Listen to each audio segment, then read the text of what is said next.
Sobat Maestro, sesaat lagi Anda akan bersama-sama mengikuti pengajaran firman Allah yang disampaikan oleh hambanya Pastor Dorcas Daud dari Gereja Hope ACC. Selamat mendengarkan.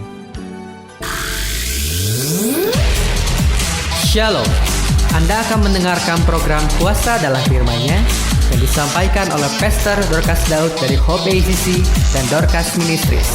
Selamat mendengarkan. Ibrani pasal yang ke-8 ayat yang ke-1 sampai dengan ayat yang ke-6.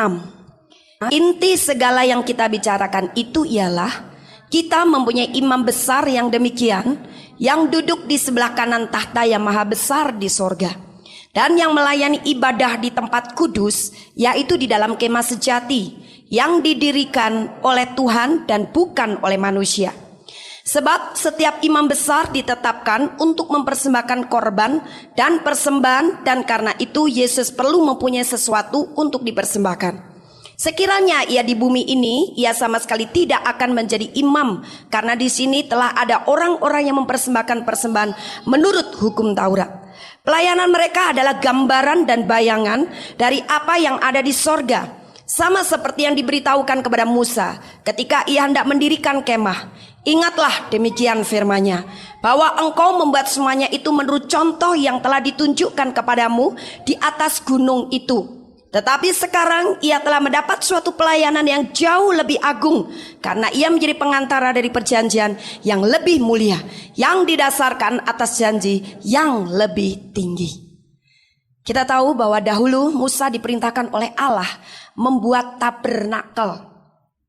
Dan tabernakel yang harus dibuat oleh Musa itu sesuai dengan apa yang sudah ada di sorga.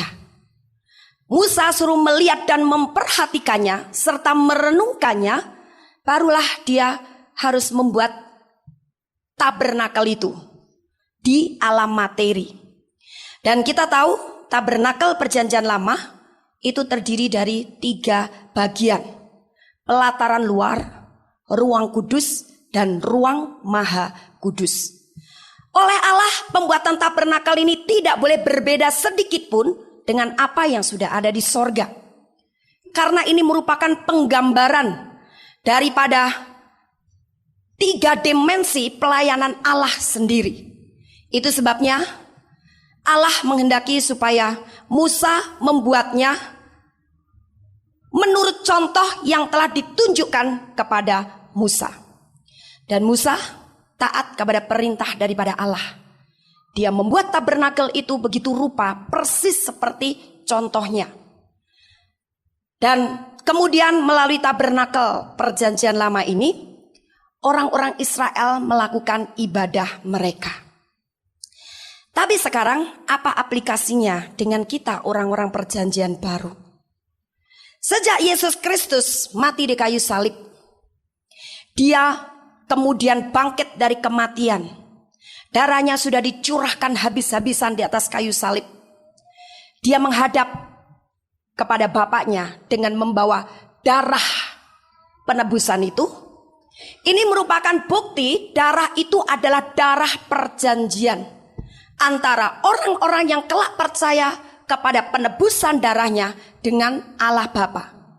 Melalui darah perjanjian inilah maka lahirlah perjanjian baru. Perjanjian lama dulu juga ditandai dengan darah, tapi bukan darah anak domba Allah, yaitu darah Yesus sendiri, tapi darah domba. Darah binatang tidak bisa berbicara di hadapan Allah, karena darah ini adalah darah yang mati, bukan darah yang hidup. Tapi darah anak domba Allah atau darah Yesus sendiri adalah darah yang hidup, yang terus menerus sampai dengan sekarang ini berbicara di hadapan Allah, memberikan kesaksian di hadapannya orang-orang yang sudah percaya ditebusnya. Darah ini terus bersuara tidak henti-hentinya. Itu sebabnya Yesus datang di hadapan Allah bukan dengan tangan yang hampa, tapi membawa darah yang menjadi saksi bagi saudara dan saya. Kita umat yang sudah ditebusnya. Dan oleh karena kita percaya kepada darah itulah yang membuat Yesus sekarang menjadi imam besar perjanjian baru. Tanpa kita mempercayai Yesus sebagai imam besar, kita tidak bisa menjadi orang-orang perjanjian baru. Kita tetap menjadi manusia lama yang bergelimang di dalam dosa, dosa yang tidak henti-hentinya dan dosa yang tidak pernah tertebus. Tapi dengan mengakui Yesus Kristus sebagai imam besar, sekarang kita menjadi orang-orang perjanjian baru.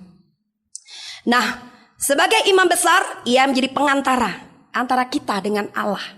Sebagai imam besar, dia menjadi penghubung antara kita dengan Allah.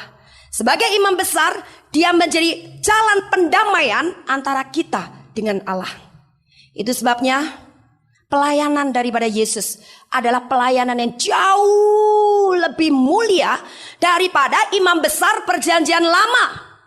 Sebab imam besar perjanjian lama itu hanya masuk ke dalam ruang maha kudus itu setahun sekali. Setahun sekali dia masuk ke situ. Para imam dan orang Lewi tidak boleh masuk ke sana. Sekalipun orang Lewi itu adalah satu suku dari 12 suku Israel yang tidak pernah tercemar kepada penyembahan berhala. Penyembahan berhala yang pernah mencemari orang Israel adalah tatkala mereka melanggar perjanjiannya dengan Allah. Yaitu dengan cara membuat patung lembu emas pada saat Musa naik ke Gunung Sinai dan menerima 10 Taurat Tuhan. Padahal sebelumnya mereka berjanji di hadapan Musa dan di hadapan Tuhan Allah mereka bahwa kami akan sungguh-sungguh menyembah Tuhan Allah saja. Karena ini merupakan syarat supaya bangsa Israel nanti menjadi bangsa yang besar dan menjadi bangsa imam. Syaratnya harus menyembah Tuhan Allah mereka saja, tidak ada yang lain, dan melakukan segenap perintah-perintahnya. Pada akhirnya bangsa Israel mengingkari janji itu sendiri. Walaupun dalam perjanjian itu juga ditandai dengan darah, yaitu darah binatang korban yang disembeli oleh Musa di atas batu yang berjumlah 12 yang menggambarkan 12 suku Israel. Darah itu ditampung di dalam sebuah pasu dan dengan hisop dipercikkan kepada bangsa Israel sebagai tanda bahwa hari ini sudah terjadi ikatan janji antara bangsa Israel dengan Tuhan Allah mereka. Tapi ternyata mereka mengingkari janji itu. Sampai akhirnya Allah memerintahkan Musa turun dari gunung itu menjumpai bangsa Israel yang pada waktu itu sedang beribadah kepada patung lembu emas. Musa marah sekali. Akhirnya dia lempar 2 buah loh batu yang berisi 10 hukum Allah. Itu sebabnya dalam tabernakel perjanjian lama, dia berhak masuk ke dalam pelataran luar bersama dengan para imam. Tapi selebihnya untuk masuk ke dalam ruang kudus, suku Lewi ini tidak boleh masuk lagi. Tapi hanya para imam. Dan untuk masuk ke dalam ruang maha kudus, sekarang para imam tidak boleh masuk ke situ. Hanya imam besar perjanjian lama yang ditunjuk oleh Allah. Setahun sekali dia masuk ke sana. Itu adalah imam besar perjanjian lama. Tapi imam besar perjanjian baru yang kita kenal sekarang, yaitu Yesus Kristus, adalah imam besar yang diurapi oleh Allah. Imam besar yang sudah mengorbankan darahnya sendiri untuk menebus dosa umat manusia dan membayar lunas hidup umat manusia yang sudah tercerai daripada Allah. Dia sekarang mempunyai pelayanan yang jauh lebih mulia daripada imam besar perjanjian lama. Itu sebabnya pelayanan daripada imam besar perjanjian baru, yaitu Yesus Kristus, adalah pelayanan yang menyatakan kemuliaan Allah yang luar biasa. Di mana semua pelayanannya bukan bergantung kepada kekuatan manusia dagingnya, tapi bergantung penuh kepada kekuatan supranatural yang daripada Allah. Dan dia bukan hanya setahun sekali berada dalam ruang maha kudus, tapi sekali masuk selama-lamanya dia berada dalam ruang maha kudus. Dia menyatu dengan Allah Bapa, dia bergaul dengan Allah Bapa, dia berkomunikasi, dia bersekutu dengan Allah Bapa.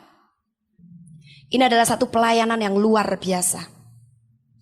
Betapa membanggakannya orang-orang yang percaya bahwa hidupnya sekarang sudah dibayar oleh darah anak domba Allah atau darah imam besar perjanjian baru ini. Bahwa sekarang dia bukan lagi manusia berdosa, manusia biasa seperti dahulu, tapi sekarang dia adalah manusia yang sudah disucikan, dikuduskan, dibenarkan oleh darah imam besar perjanjian baru di hadapan Allah Bapa. Ini yang membuat orang-orang yang percaya kepada penebusan darah Yesus sekarang menjadi orang-orang yang berhak masuk dalam pelayanan yang jauh lebih besar dan lebih mulia daripada orang-orang perjanjian lama. Sama dengan pekerjaan-pekerjaan yang dilakukan oleh imam besar perjanjian baru. Dan kita sekarang mempunyai satu tempat yang khusus, yang memang sudah didesain dan disediakan oleh Allah untuk menjadi tempat tinggal kita yang sesungguhnya. Kalau imam besar kita berada dalam ruang Maha Kudus, kita harus tinggal di mana? Di dalam ruang Maha Kudus. Bukan lagi kita sekedar menjadi orang Kristen pelataran luar. Bukan lagi kita menjadi orang Kristen ruang kudus. Lebih daripada itu, kita buka dalam 1 Petrus pasal yang kedua, ayat yang ke-9. Tetapi kamulah bangsa yang terpilih, imamat yang rajani, bangsa yang kudus, umat kepunyaan Allah sendiri, supaya kamu memberitakan perbuatan-perbuatan yang besar dari Dia, yang telah memanggil kamu keluar dari kegelapan kepada terangnya yang ajaib. Kamu, saya adalah bangsa yang terpilih, imamat yang kudus. Berarti kita sekarang sebenarnya adalah bangsa imam. Dulu Allah merencanakan bangsa Israel yang menjadi bangsa imam, tapi gagal karena apa? Ketidaksetiaan mereka menyembah patung lembu emas. Tapi sekarang karena bangsa Israel gagal dengan kesetiaannya, Allah tidak putus harapan, tapi Allah meneruskan rencananya supaya terbentuk satu bangsa imam yang besar. Bangsa ini adalah harus bangsa pilihan, bukan sembarang bangsa. Harus betul-betul pilihan. Untuk apa? Kelak bangsa ini mendapat tugas menceritakan perbuatan-perbuatannya yang ajaib. Jadi perbuatan-perbuatan Allah yang ajaib itu hanya layak dikerjakan oleh bangsa imam. Jadi yang di luar bangsa imam itu tidak layak menceritakan perbuatan-perbuatan yang ajaib. Allah ingin supaya perbuatan-perbuatan yang besar dan mulia yang dulu sudah dirintis oleh Yesus, dikerjakan oleh Yesus, sekarang dilakukan oleh tangan-tangan kudus. Sekarang dilakukan oleh mulut-mulut yang sudah dikuduskan. Sekarang dikerjakan oleh orang-orang yang sudah dibenarkan dan disucikan oleh darah anaknya sendiri. Satu bangsa imam, yaitu siapa? Saudara dan saya. Sebab pekerjaan yang dilakukannya adalah pekerjaan-pekerjaan yang mulia. Pekerjaan yang mulia menuntut kekudusan. Pekerjaan yang mulia menuntut keseriusan. Pekerjaan yang mulia menuntut iman, hati yang sungguh-sungguh percaya kepadanya, dan juga kuasa yang daripada Dia. Nah, kita semuanya adalah bangsa yang sudah terpilih. Bukan karena kita berhasil menjadi orang baik, bukan karena kita berhasil menjadi orang yang sangat murah hati sehingga banyak membagi-bagi kekayaan kita kepada orang lain. Bukan hanya itu, tapi karena apa? Karena iman kita kepada Yesus. Iman kepada Yesus itu yang memungkinkan sekarang kita menjadi orang-orang yang dipilih oleh Allah. Jadi semua tidak baikan di dalam kita jadi baik semuanya di matanya Allah. Karena apa? Ditutup oleh darah Yesus, darah anak domba, yang menjadikan dia sekarang imam besar perjanjian baru. Tidak ada satupun kejelekan tidak ditutup oleh darah Yesus. Darah ini yang membuat mata Allah sekarang memandang kita adalah orang-orang yang dibenarkan, dan kita adalah orang-orang yang kudus di hadapannya. Allah kemudian berkata, kamu sekarang menjadi bangsa imam karena kamu sudah dikuduskan. Aku sudah melihat hidupmu suci, aku sudah melihat hidupmu benar, aku sudah melihat hidupmu kudus. Ini adalah satu anugerah Allah yang luar biasa. Nah, sebagai bangsa imam, kita harus mengikuti jejak imam besar perjanjian baru. Gemar tinggal, bahkan selama-lamanya tinggal dalam ruang Maha Kudus.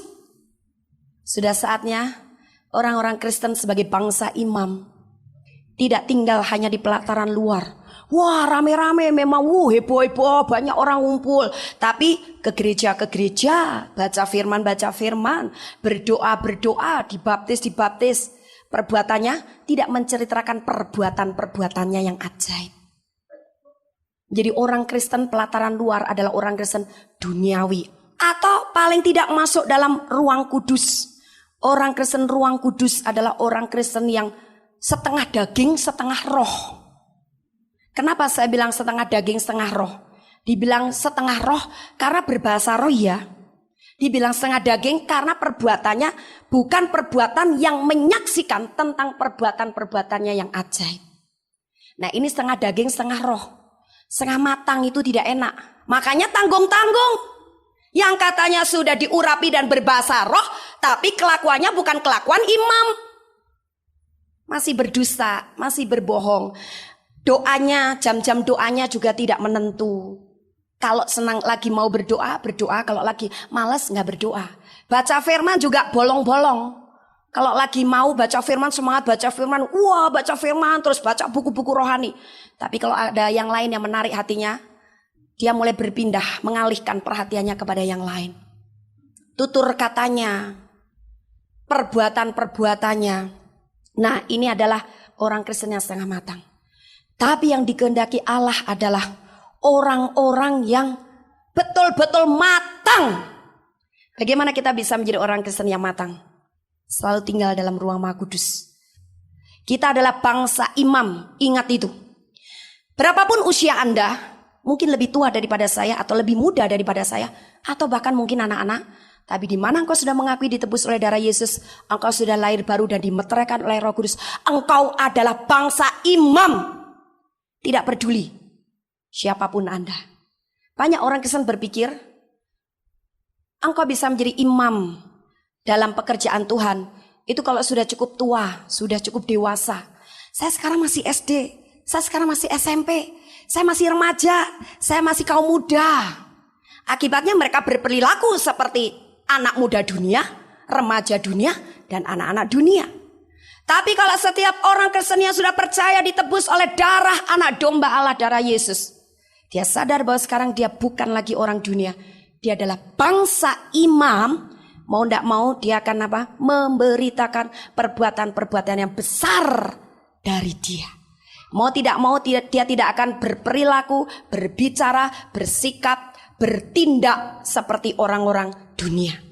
Sekalipun kau remaja, sekalipun kau kanak-kanak, sekalipun engkau orang dewasa, sekalipun engkau orang tua. Nah, siapapun yang sudah ditebus oleh darah Yesus, engkau adalah bangsa imam. Yang menjadi tugas seorang imam itu apa sih? Sama dengan Yesus. Dia bergaul dengan bapaknya, dia menyatu dengan bapaknya, dia bersekutu dengan bapaknya, dia melakukan perbuatan-perbuatan yang dilakukan bapaknya.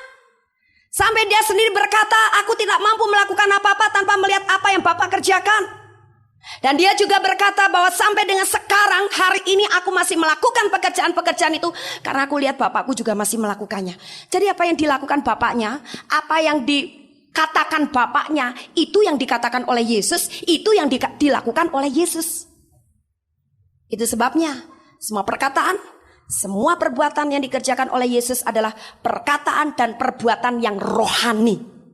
Bukan hawa nafsu, bukan daging, perkara daging, juga bukan perkara dunia. Semua perkara rohani, semua berasal dari kerajaan Allah, dan semua dengan kekuatan roh. Orang Kristen yang masih mengandalkan kekuatan sendiri, mengandalkan manusia, mengandalkan yang lain-lain, bukan mengandalkan kekuatan roh, adalah orang Kristen yang belum berada dalam ruang Maha Kudus. Dia tidak sadar bahwa dia adalah bangsa imam. Dia sudah dipilih, dia sudah terpilih. Dan tidak ada satu pun di antara kita yang boleh berkata, wah, gua bangsa imam, wah haleluya, hebat dong. Tapi segala puji hormat hanya bagi dia. Karena apa? Bukan kepandaian, kekuatan, dan kemampuan kita yang melakukannya, tapi kekuatan rohnya. Sama dengan Yesus. Kalau dia tidak dipenuhi kuasa Roh Kudus pada waktu dia dibaptis oleh Yohanes Pembaptis di Sungai Yordan, dia juga tidak akan bisa melakukan pekerjaan-pekerjaan supranatural. Karena dia ketika lahir di dunia betul-betul mengosongkan diri, mengambil rupa sebagai seorang hamba. Seperti manusia biasa. Untuk apa? Merasakan kehidupan manusia yang penuh dengan penderitaan sejak hidup di bawah kutuk karena melakukan dosa. Yesus harus mengalaminya supaya dia bisa ikut merasakan penderitaan-penderitaan itu, sehingga dia bisa sedot, dia bisa tanggung semua penderitaan-penderitaan itu pada waktu dia harus digantung di kayu salib. Hanya kelebihannya dari manusia yang lain adalah Yesus tidak pernah berbuat dosa. Sedikit pun dia tidak pernah berbuat dosa. Sampai pada akhirnya dia mati di kayu salib, menebus orang-orang yang hidup di dalam dosa ini. Nah, jadi Yesus adalah imam besar perjanjian baru, dan kita adalah orang-orang yang mempercayai dia. Kalau kita orang-orang yang mempercayai dia, kita harus seperti dia. Kita menjadi orang-orang Kristen ruang maha kudus. Ada 3 tingkatan di dalam kehidupan kekristenan. Sama gambarannya dengan tabernakel perjanjian lama tadi, pelataran luar, ruang kudus dan ruang maha kudus. Dalam kehidupan kerohanian orang-orang Kristen juga ada 3 tingkatan. Yang pertama adalah orang-orang Kristen pelataran luar, sehingga dia hanya membutuhkan pengajaran-pengajaran dasar. Pada waktu Yesus dulu masih tinggal di dunia, dia mengajar kepada orang yang selalu berduyun-duyun mengikuti dia adalah hal-hal dasar.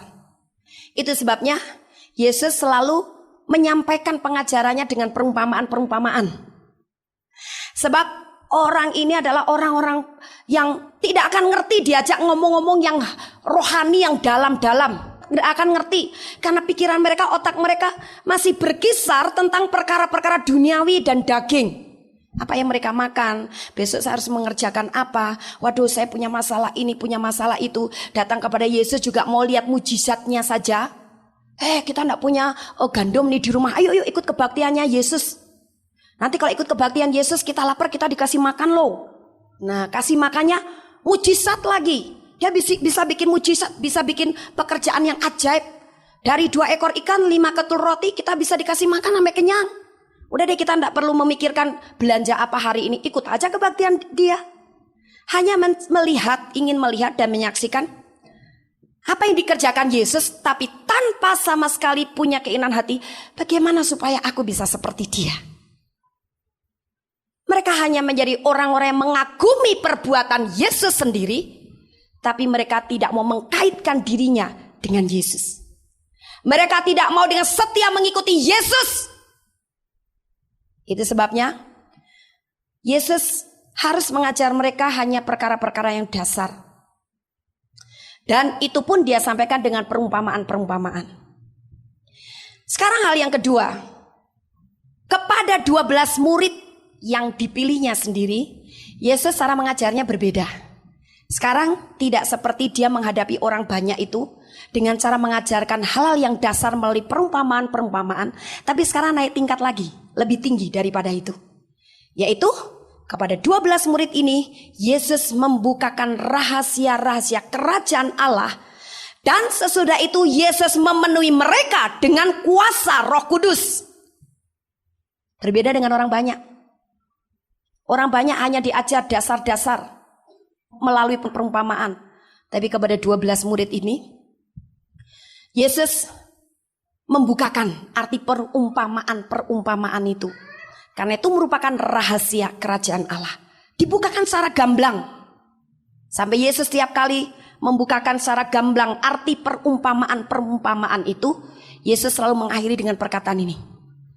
Barang siapa bertelinga hendaklah dia mendengar. Artinya apa? Supaya 12 murid ini sekarang antusias, punya perasaan mengena dengan Yesus. Kamu kalau tidak tahu apa yang aku sampaikan, apa yang ajarkan, tanya. Pakai telingamu nanti untuk mendengar penjelasanku nih. Dan kalau kamu sudah belajar sampai mengerti, sekarang aku bekali engkau untuk bisa melakukan apa yang aku ajarkan itu dengan kuasa yang sama. Yang dulu Bapak berikan kepada saya, sekarang kepadamu. Apa itu? Kuasa Roh Kudus. Tapi 12 murid ini belum masuk ke dalam ruang Maha Kudus. Mereka masih berada dalam ruang kudus. Itu sebabnya tidak heran model Petrus pernah jatuh di dalam dosa penyangkalan kepada Yesus. Yudas lebih-lebih melakukan dosa pengkhianatan. Masih ada hal-hal yang dari daging mereka. Bahkan pikiran mereka juga belum 100% bisa menyerap pikirannya Kristus. Sampai suatu hari Petrus pernah berpikir salah tentang rencana Allah untuk umat manusia. Yaitu tatkala Tuhan Yesus memberitahu kepada murid-muridnya bahwa dia harus mati di kayu salib, menderita. Tapi pada hari yang ketiga dia bangkit. Sebagai Mesias, dia harus mau menjalani itu. Oh, Petrus betul-betul tidak rela. Dia tarik tangan gurunya, "Guru, jangan dong hal itu terjadi padamu." Wah, sepertinya betul. Itu apa yang dia ucapkan itu ada dalam pikirannya. Tapi Yesus berkata, "Nyahai engkau iblis, sebab engkau memikirkan apa yang dari manusia, bukan apa yang dipikirkan oleh Allah. Dan kau menjadi batu sandungan bagiku." Petrus kelihatannya mikir benar dan dia ngomong benar, tapi ternyata karena itu bukan dari rencana Allah, itu bukan pikirannya Allah, itu salah. Itu ide daripada si iblis. Mengapa masih bisa begitu? Petrus pikirannya kok belum klop betul sama pikirannya Allah, pikirannya Yesus. Kalau pikiran Yesus dengan pikiran Allah bisa klop. Pas persis. Karena Petrus masih seperti 11 murid yang lain, menjadi orang ruang Maha Kudus. Itu sebabnya Allah menghendaki lebih, apalagi Yesus sudah diangkat naik ke surga, didudukkan di sebelah kanannya. Murid-muridnya itu tidak boleh tetap berada dalam ruang kudus. Harus mau pindah tempat tinggal. Mau tidak mau, enggan tidak enggan, sibuk tidak sibuk, kamu harus pindah daerah, yaitu masuk di ruang Maha Kudus. Caranya bagaimana?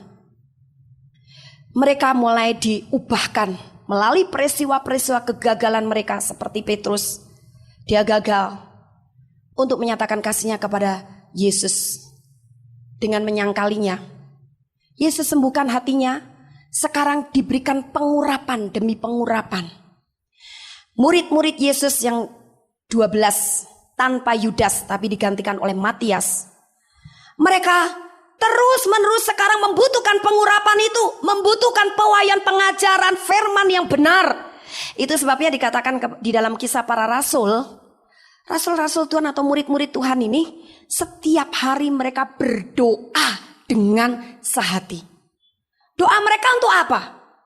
Selain mereka berdoa untuk beban atau masalah-masalah, mereka juga berdoa supaya mendapat pengurapan yang baru. Di mana saya tahu? Kita lihat dalam Kisah Rasul pasal 4 ayat yang ke-31. Dan ketika mereka sedang berdoa, goyanglah tempat mereka berkumpul itu, dan mereka semua penuh dengan Roh Kudus. Lalu mereka memberitakan firman Allah dengan berani. Selalu ada sasaran supaya mereka mendapat pengurapan yang baru. Mereka bukannya sekedar berdoa, "Ya Tuhan, tolong kami disesah. Tuhan, tolong bangsa kami. Tuhan, tolong pemerintahan negeri ini. Berikan mereka roh hikmat, berikan mereka hati yang lemah lembut, berikan kepada mereka roh yang takut akan Tuhan. Biarkan bangsa ini bangsa yang hidup dalam damai sejahtera. Biarkan bangsa ini menikmati keadilan sesamanya." Bukan hanya berdoa begitu, tapi mereka butuh satu hal, itu yang penting, yang membuat mereka akan naik tingkat masuk dalam ruang Maha Kudus, yaitu urapan yang baru. Sekalipun mereka pernah menerima kuasa Roh Kudus pertama kali yang tertulis dalam Kisah Rasul pasal yang kedua, mereka sudah menerima kepenuhan Roh itu, tapi mereka merasa itu belum cukup. Karena mereka tahu urapan itu bisa memindahkan daerah dan level rohani mereka dari ruang kudus kepada ruang Maha Kudus. Dan mereka sadar ternyata melalui pengurapan itu pikiran mereka akan dibukakan pengajaran-pengajaran firman yang baru, pewahyuan-pewahyuan yang baru tentang rahasia-rahasia kerajaan Allah. Itu sebabnya dalam doa berkumpul bersama, apalagi yang mereka lakukan? Kita lihat dalam Kisah Para Rasul pasal yang kedua ayat yang ke-42.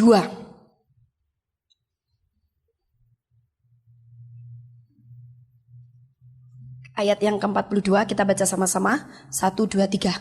Mereka bertekun dalam pengajaran rasul-rasul dan dalam persekutuan, dan mereka selalu berkumpul untuk memecahkan roti dan berdoa. Mereka bertekun dalam persekutuan bersama, persekutuan doa bersama itu, dan dalam persekutuan doa itu juga mereka mengisi dengan banyak belajar, menyerap, menerima pengajaran dari rasul-rasul. Karena apa? Mereka tahu mereka perlu pengajaran firman yang benar. Kalau engkau mau menjadi orang Kristen Ruang Maha Kudus, karena memang sebenarnya orang Kristen Ruang Maha Kudus itu adalah predikat yang Allah berikan buat Anda dan saya, engkau juga harus tekun dalam pengajaran. Tapi pengajaran seperti apa? Pengajaran yang benar, yang alkitabiah, karena pengajaran itu berdasarkan pewahyuan Roh Kudus dan pengalaman dengan Roh Kudus. Bukan pengajaran firman yang diteliti berdasarkan ilmu pengetahuan atau otak, tapi berdasarkan urapan. Kalau pengajaran firman itu berdasarkan urapan, langsung Roh Kudus akan membuktikan bahwa pengajaran Alkitab itu benar, dibawa masuk kepada pengalaman. Jadi ada dua hal yang menjadikan kita menjadi orang Kristen yang tidak akan pernah sesat. Pengajaran firman yang berasal dari pewahyuan Roh Kudus, dan yang kedua, pengajaran firman yang berdasarkan pewahyuan Roh Kudus itu dibuktikan dengan pengalaman pribadi. Itu jangan takut kita menjadi sesat, dan itu tidak akan pernah menyesatkan kita. Dengan apa? Menjadi orang Kristen Ruang Maha Kudus. Engkau kuat di dalam pengajaran firman Allah yang benar, dan kau hidup dalam urapan. Hidup dalam urapan tanpa punya dasar pengajaran firman Allah yang benar, engkau seperti pohon yang akan gampang tumbang. Karena pohon itu tidak mempunyai akar yang tertanam dengan kuat di tanah. Pada saat ada angin yang agak kencang sedikit, pohon itu akan tumbang. Tapi kalau engkau juga hidup di dalam pengajaran firman Allah yang benar, engkau tinggal di dalamnya, engkau menjadi pohon tanaman Tuhan yang berakar kuat. Sekalipun ada angin badai, ada angin ribut yang bukan main ganasnya, engkau tetap berdiri tegak. Lainnya, hidup dalam firman, tapi tanpa ditunjang oleh urapan, engkau tak mampu menghasilkan buah. Sebuah pohon, sekalipun dia punya akar tunjang yang kuat karena dia sudah cukup lama tertanam di tanah itu, tapi tanpa kena siraman air yang terus menerus, juga tanpa diberi pupuk supaya bisa berbuah, dia tidak bisa berbuah. Karena apa? Tidak cukup makanan. Sama dengan kita. Kita adalah pohon tanaman Allah, bagaimana kita bisa berbuah kalau terus disiram dengan air yang hidup. Dan air yang hidup itu adalah urapan Roh Kudus. Dua-duanya harus jalan bareng. Baru engkau berada di dalam ruang Maha Kudus. Cara berpikirmu yang masih salah seperti Petrus, nyeleweng sampai tidak sadar, bisa cepat dikoreksi. Karena pada dalam ruang Maha Kudus tidak ada dosa sedikit pun. Tidak ada dusta, tidak ada kesia-siaan, tidak ada hal-hal yang tidak benar. Ruang Maha Kudus itu adalah tempat yang orisinil bagi Anda dan saya. Itu sebabnya para rasul menyadari akan hal ini. Dia lakukan dua perkara itu. Berdoa dengan tekun untuk menerima pengurapan demi pengurapannya yang baru. Dan selain doa bersama itu, mereka mengambil dan menerima urapan yang baru. Mereka bertekun dalam pengajaran. Pada akhirnya, hal yang ketiga, tingkatan ini adalah tingkatan yang paling tinggi, yaitu di atas gunung pengubahan. Di mana di atas gunung pengubahan itu, Yesus menampakkan kemuliaannya. Pada waktu itu, disertai dengan Elia dan Musa. Muka mereka begitu cemerlang luar biasa. Siapa yang mendapat kehormatan untuk melihat kemuliaan Allah ada di dalam Yesus yang luar biasa ini di gunung pengubahan? Hanya 3 orang murid. Mereka mendapat kehormatan melihat ini. Tidak semua murid. Karena 3 orang murid ini mau serius seperti gurunya. Banyak orang-orang Kristen menyadari dia adalah murid Yesus, tapi dia tidak serius di dalam kerohaniannya. Hanya sekedar menjadi orang Kristen yang bergereja, yang merasa diurapi, yang merasa menjadi pewaris kerajaan Allah, yang merasa menjadi anak Allah, tapi ternyata mereka tidak serius di dalam kerohaniannya. Hanya merasa-rasa, tapi tindakannya, buah yang dihasilkannya bukan buah orang Kristen ruang Maha Kudus. 3 orang ini dari 12 murid ternyata mereka begitu serius dengan Tuhan Yesus. Kalau mereka melakukan kesalahan seperti Petrus, karena pada waktu itu dari 3 orang ini, itu yang terpilih juga siapa? Petrus. Yaitu Petrus pernah berbuat salah yang tadi saya katakan tadi. Tapi dia rela ditegur, dia rela dikoreksi oleh Yesus. Dia tidak marah ketika dikoreksi Yesus. Dia biarkan Yesus mengkoreksi dirinya, membenahi cara berpikirnya, membuang yang salah, mengganti yang baru. Petrus rela. Yesus melihat hati Petrus betul-betul tulus untuk menjadi orang Kristen ruang Maha Kudus. Orang Kristen yang mau menjadi orang ruang Maha Kudus harus punya hati yang tulus. Kalau ada kesalahan, dikoreksi jangan marah. Ditegur Roh Kudus, jangan ngamuk sama Tuhan. Walaupun Roh Kudus menegurnya mungkin melalui pembina rohani Anda, melalui rekan seiman, melalui suami, istri, anak-anak, orang tua. Bisa saja Roh Kudus bisa pakai setiap orang yang sudah dipenuhinya. Asal teguran ini bukan bersifat iri hati, cemburu, sakit hati, balas dendam dan amarah. Tapi karena bermotivasikan kebenaran harus ditegakkan. Nah, jadi saudara, demi apa? Demi supaya Yesus nyata di dalam kehidupan kita. Seperti Petrus, dia rela dibuang iblisnya. Dia tidak tersinggung dengan Yesus. Itu sebabnya dia termasuk dari 12 orang murid menjadi 3 orang murid yang mendapat kehormatan melihat kemuliaan itu. Kalau saya hidup di zaman itu, saya mau begitu saudara. Betul, saya mau. Itu sebabnya saya mau serius mengikuti Yesus. Nah, jadi saudara, 3 orang ini mendapat kehormatan untuk melihat kemuliaan Yesus di gunung pengubahan. Wah, mereka senang sekali dan mereka terkagum-kagum. Mereka bahagia sekali. Rasanya dunia ini hanya milik mereka bertiga. Sampai Petrus bilang, Tuhan, kalau boleh aku bikin atau bangun 3 tabernakel ya, 3 kemah. 1 buat engkau, 1 buat Elia, 1 buat Musa. Tapi tiba-tiba ada suara yang berkata, dengarkanlah dia. Allah ingin supaya murid-murid ini tidak sibuk bikin kemahnya, tapi yang penting kamu dengar suaranya, sebab semua perkataannya itu adalah berasal dari kebenaran. Sama dengan kita semuanya. Yang terpenting dalam hidup kekristenan kita kalau mau menjadi orang Kristen ruang Maha Kudus adalah yang penting mendengar perkataannya. 3 orang ini mendapat kehormatan melihat kemuliaan Yesus di atas gunung. Karena itu mencerminkan bahwa Yesus itu melakukan pekerjaan-pekerjaan yang mulia. Karena berasal daripada Allah Bapa. Aplikasinya kepada kita orang-orang Kristen adalah kalau kita mau melihat kemuliaannya, kita harus berada di ruang Maha Kudus. Tinggalkan daerah ruang kudus. Apalagi pelataran luar. Pelataran luar kadang-kadang gereja yang melakukan pelayanan begitu memang diminati oleh banyak orang. Karena masih banyak orang-orang Kristen dunia.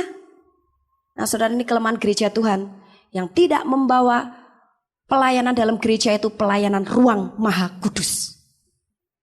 Firman ada, pujian bagus, alat musik lengkap. Tapi mereka lupa bahwa setiap hamba-hamba Allah, setiap pembina rohani, setiap pembawa kabar baik itu sedang membawa jemaat Allah menjadi bangsa imam, masuk ke dalam ruang Maha Kudus. Tapi tidak dipraktekkan, tidak diajarkan, tidak diimpartasi kepada jemaatnya. Allah menghendaki karena kita bangsa imam menjadi orang ruang Maha Kudus. Kalau sedang dikuduskan, dikoreksi oleh Roh Kudus, Jangan kemudian tersinggung. Mundur dari gereja, mundur dari pelayanan, mundur menjadi orang Kristen. Jangan, karena koreksi dari Roh Kudus dan koreksi daripada firman Allah itu untuk apa?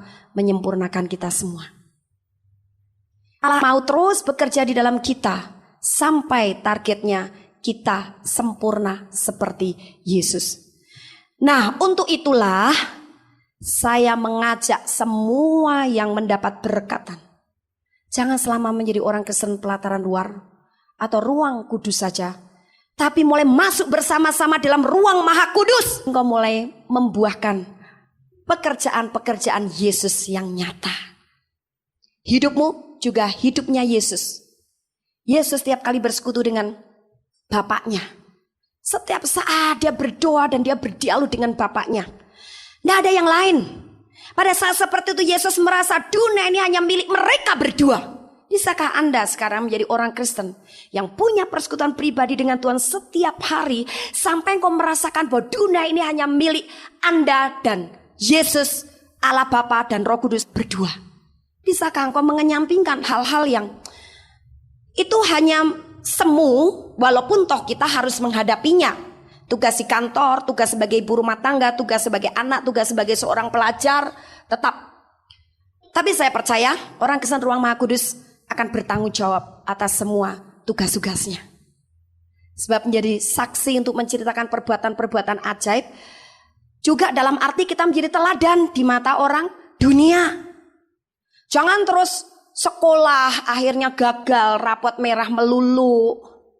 Karena apa? Karena kalau ditanya, habis saya berdoa terus. Soalnya saya banyak kegiatan di kaum muda gereja, di anak-anak remaja. Jangan jadikan alasan. Kalau orang Kristen betul-betul dalam ruang Maha Kudus, Roh Kudus akan mengingatkan dia saatnya dia tidak bertanggung jawab di dalam bidangnya. Pasti. Karena Roh Kudus akan menjadikan dia teladan di hadapan umat manusia. Nah, langkah-langkah yang perlu kita lakukan untuk mengalami peningkatan-peningkatan dari pelataran luar masuk dalam ruang kudus dan sampai masuk ke dalam ruang Maha Kudus, yaitu yang pertama adalah iman. Iman yang harus dipupuk, iman yang harus ditumbuhkan, iman yang harus dikembangkan. Sekarang iman yang seperti itu bagaimana sih? Ibrani 6 ayat 12. Agar kamu jangan menjadi lamban, tetapi menjadi penurut-penurut mereka yang oleh iman dan kesabaran mendapat bagian dalam apa yang dijanjikan Allah. Ada dua prinsip yang termasuk. Nah, ada dua hal prinsip iman di sini yang membuat kita bisa mengalami peningkatan sampai menjadi orang Kristen ruang Maha Kudus sebagai bangsa imam. Ya. Yang pertama adalah tidak lamban.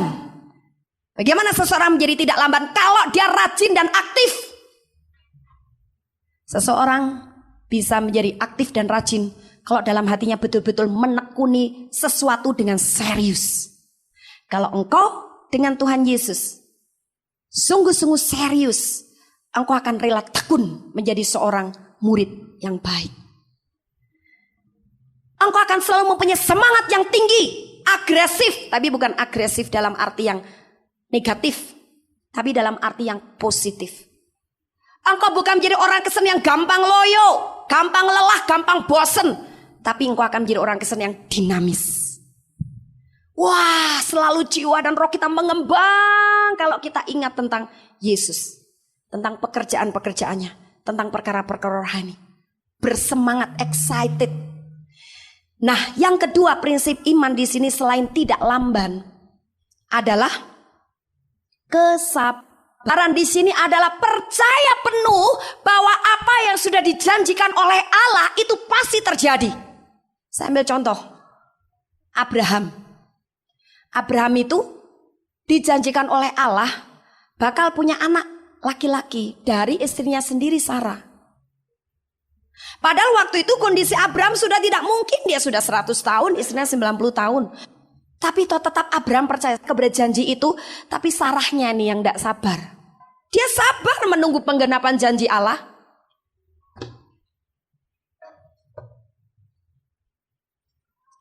Roma 4 ayat 18 sampai 21.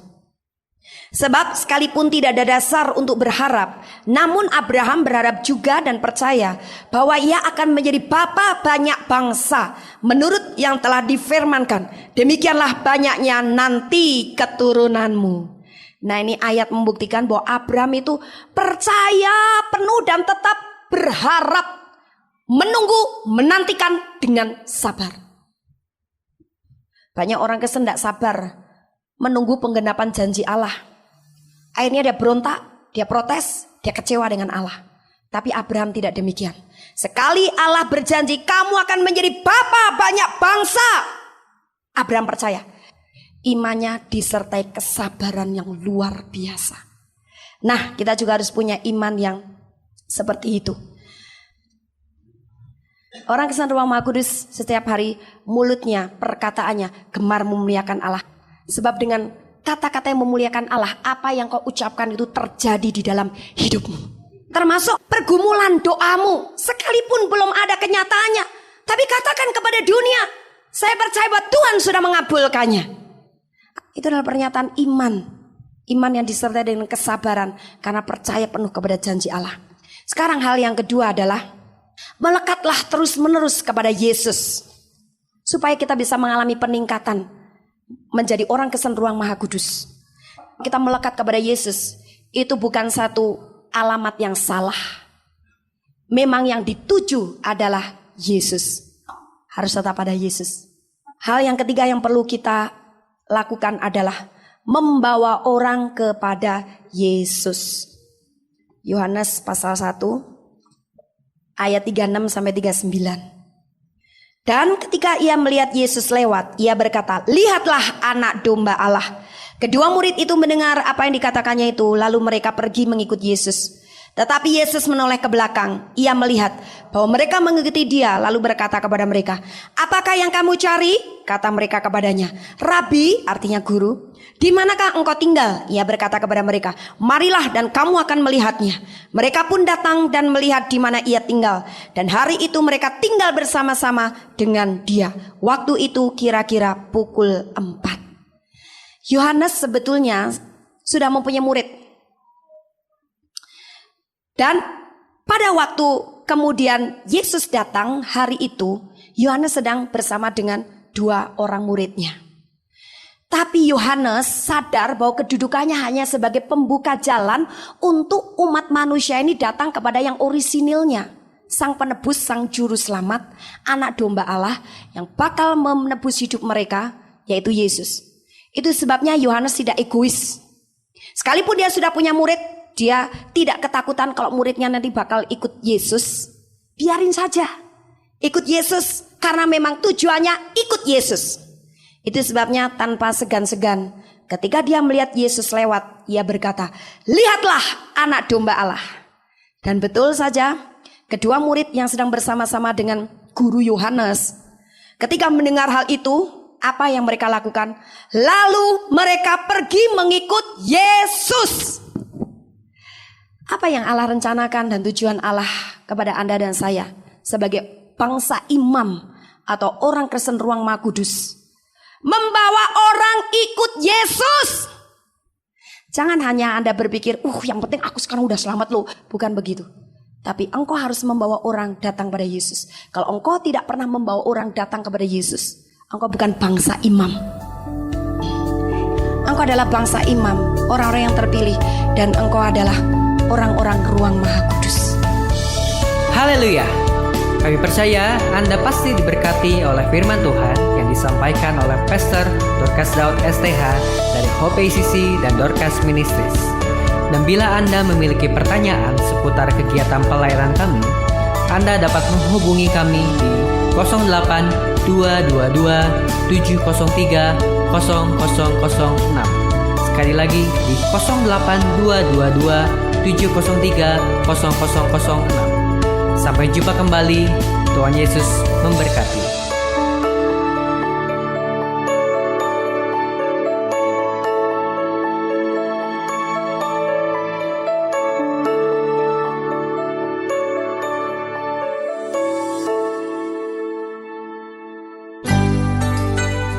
Demikianlah firman Tuhan yang berkuasa telah kita dengar bersama-sama. Dan kami percaya Anda sangat diberkati. Bagi yang membutuhkan pertumbuhan iman dan pelayanan lebih lanjut, Anda dapat menghubungi kami dan beribadah bersama dengan kami setiap hari Minggu di Gereja Hope ACC di ACC Center, Jalan Mekar Utama, nomor 31, lantai 3 Kompleks Mekarwangi, Bandung, pada jam 8.30. Ada kebaktian anak-anak pada jam yang sama. Ikuti juga Breakthrough Prayer setiap Jumat jam 18.30. Jika Anda membutuhkan dukungan doa, Anda dapat mengirimkan SMS ke nomor 0822 2703 0006. Tuhan memberkati.